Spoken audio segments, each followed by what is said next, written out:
people from over 100 countries have crossed into the United States through the Mexican border. We know that terrorist organizations are working with the drug cartels in bringing terrorists into the country. Do we really need to import more people like that into our country? I don't think so.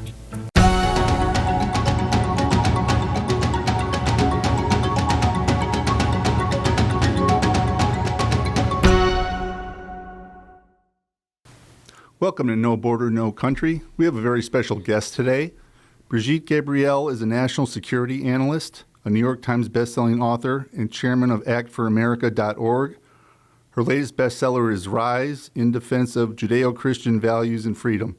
So you have spent your career analyzing terrorism and terror threats. What is your assessment of our borders, America's borders, particularly our southern border, as a terror threat? How vulnerable are our borders right now? Well, the threat today is very prominent from both sides of the border, the Canadian border as well as the Mexican border, even though the Mexican border gets all the attention. And the reason why we are concerned about the Mexican border is because people from over 100 countries have crossed into the United States through the Mexican border. We know that terrorist organizations are working with the drug cartels in bringing terrorists into the country. For example, in 2006, in my first book titled Because They Hate, I discussed how at that time, Hamas was paying between $5,000 to $10,000 to the drug cartel to smuggle terrorists into the United States. Al-Qaeda at that time was paying between $10,000 to $15,000 per terrorist to come to America. So today, when you look at what's happening around the world, especially because in light of the war happening right now between Gaza and Israel, between Hamas, the Palestinians and the Israelis, and the ramification across the globe, the uprising of people attacking Western interests, in particular Israel and the United States, the concern about the Mexican border becomes even more important than ever. So what is it about that part of the world that generates so much terrorism? We were recently, a number of early staff in Israel, and we toured the border with the IDF. We were there about 90 days before the current conflict broke out. And we kind of want our viewers to get a feel for what is it about what's going on in that region that gives rise constantly to terrorist organizations? Look, I mean, that region has been in turmoil for thousands of years. The Jews were there. We're about to celebrate a holiday of the birth of Christ, Jesus, a Jewish man who was born in Bethlehem 2,000 years ago. So the Jews have been in that part of the world forever. Wars happened, people came, people went, empires came, empires went. But there is such a level of anti-Semitism all across the Middle East. Look, I was born and raised in the Middle East. I was born in Lebanon, and I lived there. I grew up there. I came to the United States in 1989. I was 24 years old. And in that part of the world, we are all taught, if you are a Christian raised in the Middle East, there is a saying we all know, أولاً يأتي السبت وبعده الأحد. First, we kill the Jews, then we come for the Christians. So in the Middle East, if you are a minority, especially if you are a non-Muslim in a sea of Islamic Middle East, you understand what intolerance is all about. So when Israel, Jews existed in that part in Palestine, there were even Jewish people who were called Palestinians, who held Palestinian papers. But with the partition of the United Nations in 1948, when Israel accepted its independence, the next day, immediately, all the Arabic countries surrounding Israel launched an attack against Israel. Israel survived. Israel continued to exist. In 1967, again, the Arabic world launched attacks against Israel. It's important to note here that the PLO, the Palestinian Liberation Organization, was founded in 1964 by Yasser Arafat. In 1964, Gaza was Egypt, was Egyptian country, an Egyptian flag was flying over Gaza, and the West Bank was Jordan. A Jordanian flag was flying over the Al-Aqsa Mosque. So when the Palestinian Liberation Organization was founded, it was not founded to liberate the West Bank and Gaza. It was founded to eradicate the existence of any Jewish presence and any Jewish state in that part of the world. So Israel tried to make peace with the Arabs again and again. In 1973, they attacked Israel again. What's so ironic today is that both the people who use the country that used to control Gaza, Egypt, and the country that used to control the West Bank, Jordan, both have a peace treaty with Israel, both have peaceful relations with Israel. It's now the Palestinians who are causing problems, and this is going to continue because they hate the Jews. It's not just about Israel or occupied territories. It's about deep hatred to the Jewish people. So do you think the U.S. is now the biggest symbol of the Western Judeo-Christian civilization left in the world? Yes, it is. Because in America today, America is a superpower. Europe is not a superpower. So while they have infiltrated Europe, the Islamists, and through the migration and people coming from all over the Middle East and Islamic country, you see, it started in Europe after World War II, when Europeans needed cheap labor to rebuild Europe after World War II. So they started importing Islamic workers who worked for very cheap wages. And then all of a sudden, the Europeans decided, well, you know what? We are enjoying our lifestyle. We really do not want to do this manual labor. Why don't we have a family reunification program? And why we don't import the families of these workers who are working here? We don't care. Let them all be together. And that's what started, that's what put the immigration into Europe by Islamic countries on the FedEx Express lane. And that's how Europe lost control. When you look at European countries, most European countries from France, Britain, Germany, etc., they have lost control. The United States is a superpower in the world. And in the United States, we still have freedom of speech. We still have Republicans and Democrats keeping each other in check to a certain extent. I mean, we see what's happening in our country today. But at least we still are a strong country who is holding on and proud, because we have a great patriotic element in our country, who is very proud of our Judeo-Christian foundation and our Judeo-Christian heritage. Because Judeo-Christian foundation, it's a foundation of Western civilization. And we are still holding on to that foundation. And what we are witnessing right now in the United States and on the world stage is basically a clash of civilization. It's a tug and pull between a forces pulling us back into the barbaric age and the dark age, and the forces trying to grab onto Western civilization to win that battle for good instead of the battle to take us back into the dark ages. When we look back at the 9/11 attacks, we see how cunning and ruthless these plotters were in planning that attack. Given that, and we saw how they exploited the visa rules in this country. They got student visas and they overstayed their visas. Now we see if you were going to put yourself in the mind of someone who wanted to do harm to this country, and you were looking at what's the best way to get people into that country to do another attack, wouldn't the border, the porous border we have now, be the most obvious way that people with terrorism on their mind would try to get people into the country?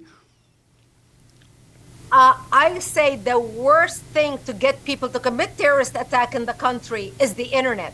Because we don't need to import terrorists into the country. They are already here.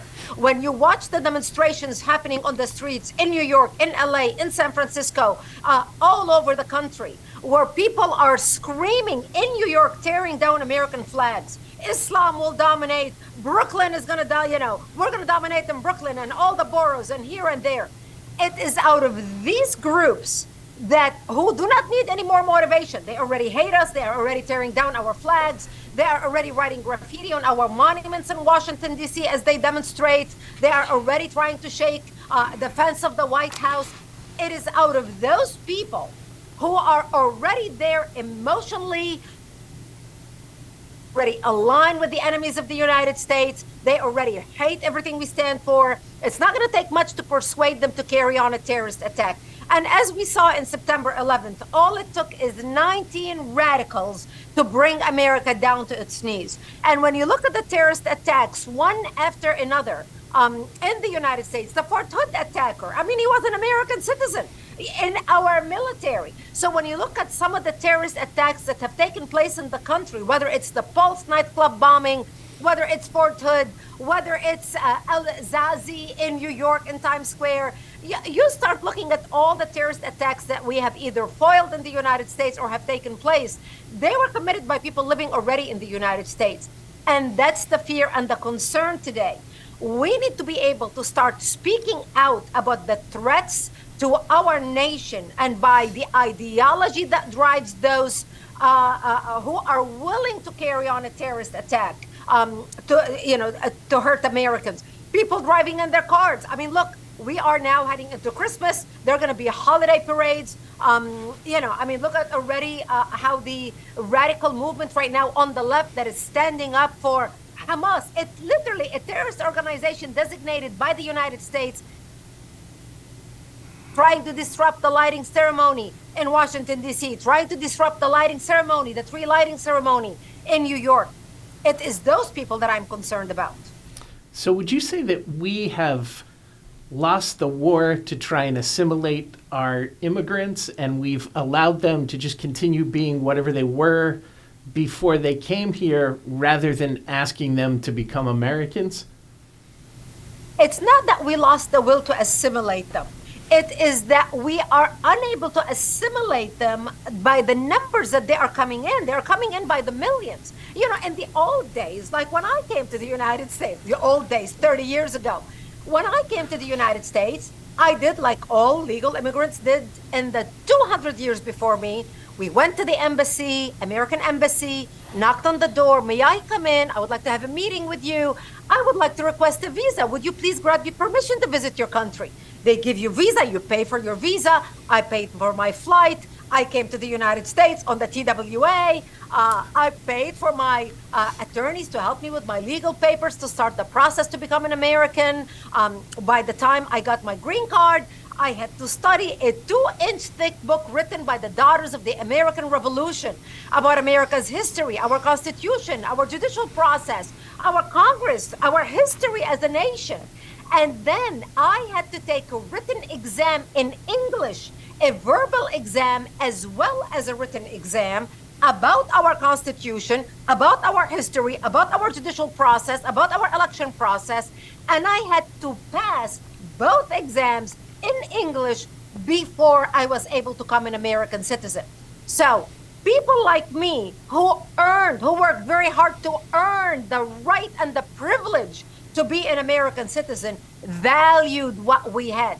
People like me didn't come here to siphon off the American system. We came here because we wanted to prove to America that we are worthy to be included in your great experience. We worked hard. We pinched pennies. We created jobs. We paid our taxes. We wanted to build something that will contribute to the United States, not take away from the United States. So today, when you look at the people we are bringing into the country by the tens of thousands, and the people who are coming through the border by the millions, there is no way you can teach them what I had to study. There is no way you can force them to go through the process of learning our history, learning our Constitution, valuing our heritage. Take a test in English as well as verbal, as well as written, to prove that you can speak and write English fluently in order to pass the test, to be able to become a part of the American fabric, so you can assimilate, so you can get a job, so you can actually have an opportunity to succeed. Right now, these people who are coming, there is no way they can have an opportunity to succeed. They can't even learn the language. They don't even speak English. They don't even have the qualifications to succeed. So instead of bringing the country up, they are pulling all of us down, not just with the financial burden on our country, but also now with the threats of the terrorists who are coming into our country to do us harm. One of the stories that's gotten a lot of attention lately is the number of people on terror watch lists that have been apprehended at the border. It's grown exponentially in the last 3 years compared to the previous few. But a lot of security experts have warned that people who may be coming here to do us harm may be selected specifically because they don't have a history of being on a terror watch list. Does that create a whole other set of questions in terms of, do we need to give extra scrutiny to people coming from states that are known to sponsor terrorism, because they're probably not going to be from terrorist watch lists, wouldn't you think? Look, what we need to do is basically shut down the border. Period. Amen. There is no way. We are now accepting people who say, literally, our border agents ask them, "Where are you from?" And somebody says, "Oh, I am from Nicaragua." "Oh, what's your name?" "My name is Jose Gonzalez." Okay, they write it on a piece of paper, literally a sticky notepad, and that's their ID. So we are taking people at their word when they tell us who they are. So anybody can make up a name. When you look at Iran and what Iran has been trying to set up in South America and the tri-border countries, for the last 20 years, Iran has set up operation in South America. Iranians are training people, bringing them from Lebanon, by the way, who blend in, who have dark skin like me, brown skin, who have the black hair, and they are teaching them few words in Spanish, just enough to be able to blend in so they can be smuggled into the United States. We know for a fact that it was Hezbollah members that are training and working with the drug cartels in building the tunnels underground between Mexico and the United States. Hezbollah has perfected tunnel building technology in Lebanon, building tunnels between Lebanon and Israel. And right now they are working with the drug cartels and teaching them how to build tunnels underneath Mexico into the United States. This has been happening for years. Not only they are teaching them how to build the tunnels, but they are teaching them IED technology. Now, we heard of IEDs because they were the roadside explosives that used to be used against our soldiers in Iraq and in Afghanistan. Well, the first IED exploded in the Northern Hemisphere near El Paso. I think it was like 4 years ago, August of like 4 summers ago, I believe, right on the Mexican border. That technology is strictly Hezbollah technology. How did the drug cartels get it? Because the drug cartels are working with the terrorists. So, Iranians right now, Iran is committed to wiping Israel off the map. Remember, they scream death to America, death to Israel. Israel is the little Satan. We are the big Satan. Right now, watching what Iran is trying to do, become a major power player in the world, which is now has become the most important, impressive Muslim country, terrorist country, but they are much bigger and much more respected than Saudi Arabia on the Arabic street, on the Islamic street worldwide. They are trying to develop nuclear weapons. Can you imagine if we get into a war with Iran right now and Iran already has its operatives in the United States? That's the major concern I'm worried about. Now, all of these people that are coming over the border with the current crop in this crisis that we're experiencing are saying the magic A word, asylum. But the fact is, most of them don't have a legitimate asylum claim. They're either fleeing poor economic conditions or crime. Having come from a place where people are genuinely persecuted for their religious beliefs, for their political beliefs, how do you feel about this undermining of the asylum system that's currently going on? People like me feel angry, frustrated, disappointed with our process. I have friends, Christian friends in Lebanon, who are truly persecuted by the government, who cannot even get out and even seek asylum in the United States. And you know why? Because most of the employees at the American Embassy in Beirut are Muslims. And so they are not only persecuting the Christians, but they're not letting the Christians out, which is terrible. So we have made a mockery of the asylum system. And when you look at people coming to the United States, there's an employee at the Mexican Embassy in Beirut selling visas to the United States at $3,000 a visa. So for you to come here. So why wait through the process? So if you're a Muslim, they all do each other's favors. You go to the Mexican embassy, $3,000 can get you a visa to Mexico. And you can come to the United States from Mexico. And then all these people claiming asylum from what? We have people from India coming to the United States. We have people from China coming to America, Indonesia. We have people from over 100 countries. What they are coming here to do, not seeking asylum, but they are coming here to siphon off the breasts of the United States of America, because they know when you come to the United States, and I was having this conversation with my husband this morning, sipping our cup of coffee, and I said to him, think about it this way. In America, the poorest of the poor, what we consider the ghettos, they live in beautiful apartments. They have heating and air conditioning. Electricity doesn't go off. You have electricity 24 hours a day. People are coming to this country from places where they barely have electricity 6 hours a day. The water, you stand in under the shower to take a water, hot water 24 hours a day. And then you can stand there for 15 minutes. The water's not going to stop until you turn the faucet off. These are the important things that Americans don't even think about. It doesn't even cross their minds. These are luxuries for over 90% of the world. We are the top 1% of the world. The fact that you are born in the United States and live the way we live, you are in the top 1% of the world. You have electricity, you have water, you have dishwashers, you have dryers, washing machines.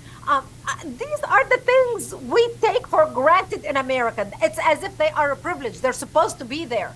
But they are goodies that people who are coming to the United States are willing to lie, call it asylum, say we are escaping persecution, whatever it takes in order for them to get here and live the American dream.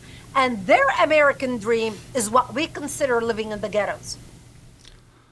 Anyone who looks at the data from the Border Patrol or ICE, you can see a direct correlation between the time this current administration took over and the rise in all these bad data points. It's just like a hockey stick. It goes straight up.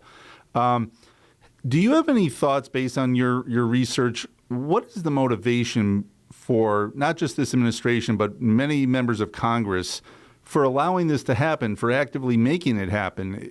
Is it naivete? Is it they want to change the demographics to win elections? Is it something else? What do you think about that? Well, we know what the conservatives did under the Trump administration. At least under the Trump administration, they recognize that the immigration process is broken and we need to fix it. And that's why they started building the border wall. And it was very important. I mean, look how much it cut down on crime. It cut down on people coming into the country. It relieved the burden of all the expenses that we were paying for migrants who were coming here. So we were on the road to fixing the broken problem. Under the previous administration, anybody that came to this country knew once they captured you, they're going to put you on the first plane back to where you came from. It cut down 90% on people who were trying to break and come into the country by the end of the Trump administration. Under this administration, it looks like it's as if they're trying to do it on purpose. The total lawlessness. And, you know, there are some people who say, look, this is a part of the major UN agenda of global migration, of basically integrating the world's population together. This is why they flooded Germany, they flooded England, they flooded Europe, they are flooding to the United States. They're trying to merge people and countries together as a part of the new global reset. So when you look at the total, I mean, our government is not even allowing the border agents to do their job. And when you look at that, this is beyond just our elected officials or members of Congress not making the right or wrong decision. It looks like this is something so deep within the government right now, within the deep state, within the current administration, that is truly like on purpose trying to destroy America. And the American public needs to start looking at that and need to start asking questions and need to do whatever we have to do in order to bring back previous policies that secured our border, because right now it's a matter of the existence of the United States. If you lose control of your border, you lose control of your country. And I know, I was born and raised in Lebanon. Lebanon used to be Paris of the Middle East, the banking capital of the Middle East. Our downfall was bringing and accepting such massive numbers of refugees, in particular Palestinian refugees, who did not share our values. In the 70s, in the early 70s, Lebanon was the only country to accept the third wave of Palestinian refugees after King Hussein of Jordan kicked them out. Lebanon was the only country to accept them in. Once we brought in such massive number of people who did not share our values, we lost control of the country. And Lebanon, by the way, is a republic, exactly like the United States of America. When you look at the Middle East, you can identify every country with one man, or, you know, I call them tribes with flags. You can identify every country with one man regime or one royal family. Lebanon and Israel, both countries were very different, and Lebanon is a republic. So in my lifetime, I saw what happened when you lose control of your population, when you lose control of your borders, when you lose control of who you are bringing into your country and how fast you're bringing them in. And that's a concern right now. And until we fix this problem, And we need to do whatever we have to do. We need to hold our elected officials responsible. We need to put pressure on our elected officials, both Democrats and Republicans. We need to hold their feet to the fire. And by the way, we have a petition on our website, my organization, actforamerica.org. We have a bill in Congress right now to stop any refugees from Gaza from coming to the United States, because the Democrats are already talking about, because of the humanitarian crisis in Gaza, right now they want to bring refugees to the United States by the hundreds of thousands. We want to make sure we nip this in the bud immediately. Go to actforamerica.org right now and take action on many of our Act Now campaigns prominently displayed on our website, specifically to stop any Palestinian refugees from coming to the United States. So just to clarify this for our viewers, it's not necessarily that these folks are Palestinian or Muslim or anything like that. It's that Palestine, or at least the Gaza, and I would argue the West Bank too, are a failed state. And when you have large numbers of refugees come from these places, what's to stop the terrorists from sneaking in amongst the refugees? Exactly. I mean, look, we're talking about Hamas here. We're talking about a terrorist organization like ISIS. We're talking about ISIS 2.0. That's what Hamas is. An organization who sees no problem whatsoever in kidnapping 6-month-old children, 2-year-old little girls, grandmothers, taking teenage daughters, raping them and killing them on the streets and mutilating their bodies as they drag them on the street with people cheering up. Would we bring ISIS members to the United States? Would we bring the people who elect ISIS as their representatives into the United States? I mean, haven't we learned anything from the Somali community and the Somali refugees we imported to America? The Somali community in Minnesota has exported 42 terrorists that came just out of the Somali community in Minnesota. The first American suicide bomber was a Somali refugee that we had accepted into this country, who ended up going and fighting as a Somali refugee. 42 members of the Somali community in Minnesota went to fight with the terrorists overseas. Do we really need to import more people like that into our country? I don't think so. I'm Tom Homan. The Biden administration is reversing America's progress on immigration, reversing ICE's ability to deport criminal illegal aliens, reversing job protections for Americans, and construction of the wall. That's why I've joined EARLY, the Immigration Reform Law Institute. EARLY uses the courts to stop bad immigration policies. Join me. Support EARLY at early.org. Help win the immigration fight in the courtroom. Paid for by the Immigration Reform Law Institute. So, Brigitte, tell us what your new book is about. Well, I wrote my book, Rise is the title, and the subtitle is In Defense of Judeo-Christian Values and Freedom, because, like I mentioned earlier, Judeo-Christian values are the foundation of Western civilization. And my book is not religious. Some people may think, oh, maybe it's a religious book. It has nothing to do with religion. I am discussing in the book the problems we are facing right now and the attacks against our foundation by people who do not share our values that are coming into our nation and who are trying to transform our societies to become like the societies that they have left. I mean, look at our freedom of speech. I discuss in the book how we are losing our freedom of speech. We are a nation where we welcome people from everywhere. And, we may not agree on different ideas, but we all sit around the table and we all debate ideas and make the best idea win. And at the end, we agree to disagree, respecting each other and knowing that we had a robust debate about ideas. That's what makes nations great. And people don't realize just this basic principle. Where did it come from? In the Bible, it says, come, let's reason together. Actually, in the Jewish religion, where people, scholars, all they do is sit all day long and debate the Bible, debate ideas. But that's what made Western civilization great.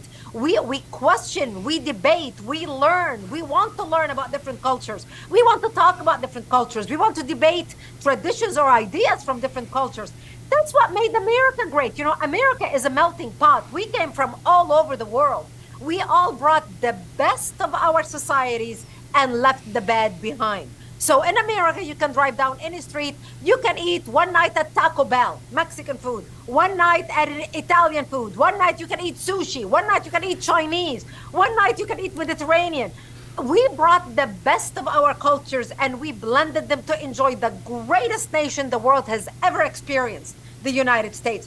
Right now, we are seeing attacks. We are seeing divisions. I have a chapter in the book titled The Internet, the New Theater of War, and how the battle is now on the internet, on internet platforms, where you have people who have lost all respect for each other, saying the most obscene language, obscene things to each other on the internet, refusing to learn how the algorithm in social media companies, whether it's Google, whether it's Instagram or whatever it is, social media that people use, how we are not able to see an opposing point of view because it's feeding you only what you believe. So if you believe on the left, you're not able to see the opposing point of view on the right to at least have a counterbalance. So at least you can have a balanced point of view. We are losing that. But what's so interesting about my book is at the end of every chapter, no matter what I'm talking about, whether our education, I have a whole chapter titled Education or Indoctrination, how we have lost control of our education system. I talk about how we lost control of the media. And at the end of every chapter, I have a section titled Rise Up and Act, where I give people 3 things they can do under 10 minutes that will make a difference for the country about the issue that I am discussing.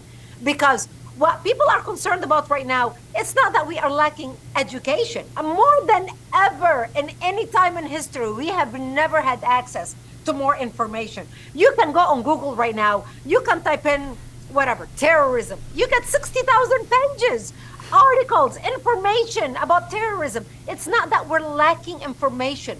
What we are lacking is what to do with the information that we have and how we can make a difference, how we can make an impact.